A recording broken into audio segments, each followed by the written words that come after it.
here is the story of the day that I want to hit upon because this is very important. Ira Denver sent me an email today. And Ira Denver said, Egberto, this should be a big story. And when I read this story, I almost passed out. Texas farmers say sewage-based fertilizer tainted with forever chemicals poison their land and kill their livestock.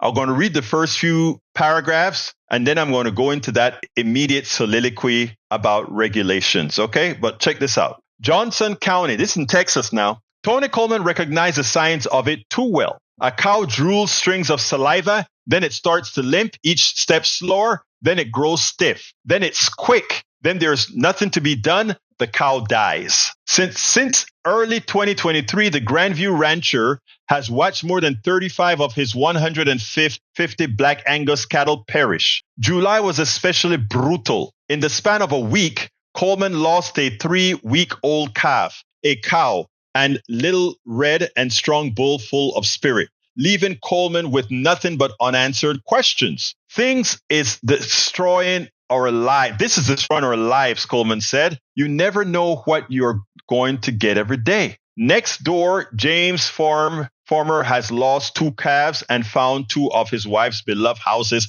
toppled to the ground like dominoes, their bodies swarmed by buzzards. It's hard for me to tell because I know she's gonna break down, he said. Why are our animals dying? Just back to back. Months later, the men said that they noticed gag-inducing sewage smell drifting from smoking piles of fertilizer on their neighbor's property. Heavy rains then washed some of the fertilizer onto their land. Soon after, they said they found fish floating dead in the ponds. All right, continuing with that article. An environmental crime investigator in Johnson County collected samples of the dead animals' tissue and organs. After the county received test results, the 2 families finally got their answer. The animals had been killed by something in the fertilizer. The fertilizer had been made with biosolids, part of an effort to find a climate-friendly method to recycle municipal sewage. But the fertilizer also contains synthetic and highly hazardous chemicals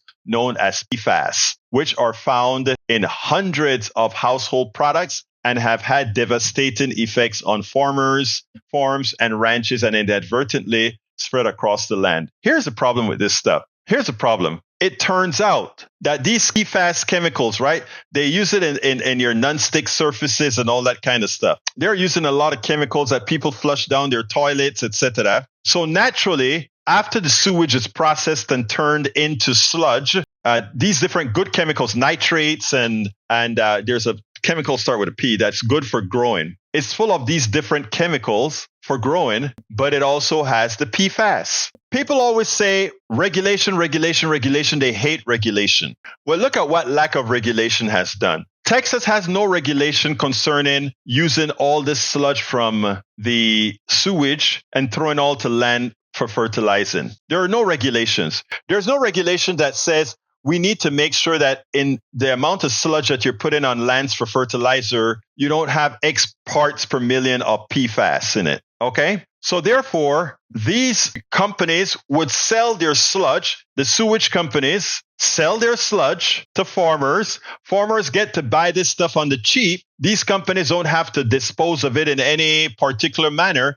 And they fertilize their land with all these things. It's a very long article, but a very good article. Now, you have to ask yourself this question. After that damage is done, after we follow that no regulation mantra that those people on the right love to talk about, we hate regulation. Regulation slows down business. Regulations do this. Regulations do that. But now the farmer, and by the way, the farmers who generally have a proclivity to vote for Republicans because they're in rural areas, and these rural areas inadvertently, well, not inadvertently, most of the times vote Republican, who don't like regulations. Their lands are now polluted by another capitalist company that, in order to get rid of its waste, does it not on the cheap, but even makes money getting rid of its waste. So think about this. I go to the municipalities and I say, hey, man, I can buy your sludge. He buys the sludge, or gets the sludge, not buy it, gets the sludge.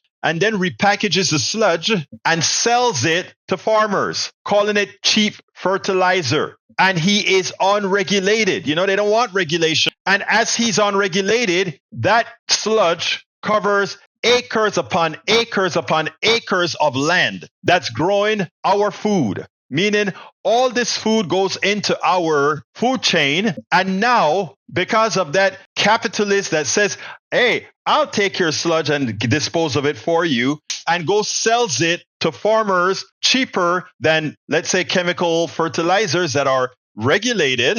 Now, hundreds of thousands of acres of land in Texas and many other places are polluted with PFAS that didn't get there because it's close to a dump or something, but gets there because of the fertilizer, the cheap fertilizer that somebody's making a buck on for all the food that we are going to eat out of all the lands that made use of that fertilizer, land that likely will not be salvageable. Well, you know how it's going to get salvageable? When you go ahead and grow enough food on that land that sucks up all the PFAS, go into the bodies of people, go into some other lake, right? And then your land may be a bit cleaner. When I tell you the damage that these people that want government out of the corporate life, right? They want government in your bedroom, but they want government out of your life. They want government out of your corporate life. And it should be the opposite. It should be the complete opposite. It should be the government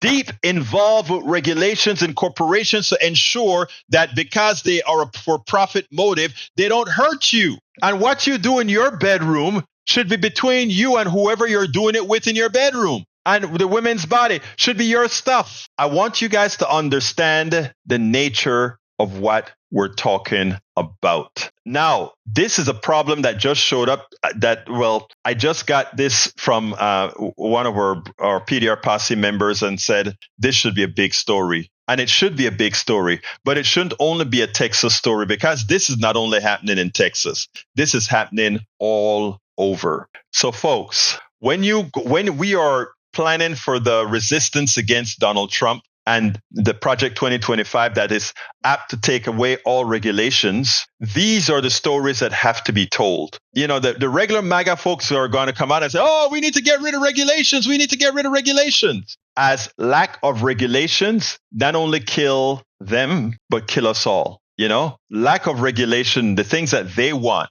And they don't understand that they are being programmed into thinking regulation is bad so that these corporations would make money on them on the cheap. And you know what? The executives in these corporations don't have to live in the community. They don't have to. They live in gated communities with very good water supplies. And let me show you how some of folks think. Look at what Eric puts in the chat. I'm just highlighting this to just show you defective thinking. He just put, wait till Doge comes. And the idea of Doge is efficiency by removing regulations. Think about that. And he puts that in there. Now, if that isn't saying, I don't love my family, I don't know what is. If that isn't saying, I don't love people, I don't know what that is saying. Those of us who love people, those of us who love humanity, want to ensure that these corporations cannot continue their killing. We spend a lot of time deconstructing the news, trying to parse it into a form that everybody can understand. We try to find those little nitpicks where it flies above the fray, etc. If you really like these videos that we do, I want to ask a big favor. Please go ahead, number one, subscribe to our channel, and number two, please join if you can. Thank you so kindly for watching. Keep watching. Please remember to share. We must populate the entire internet with our progressive message, a message that we know is what most Americans say that they want. So help us, please join.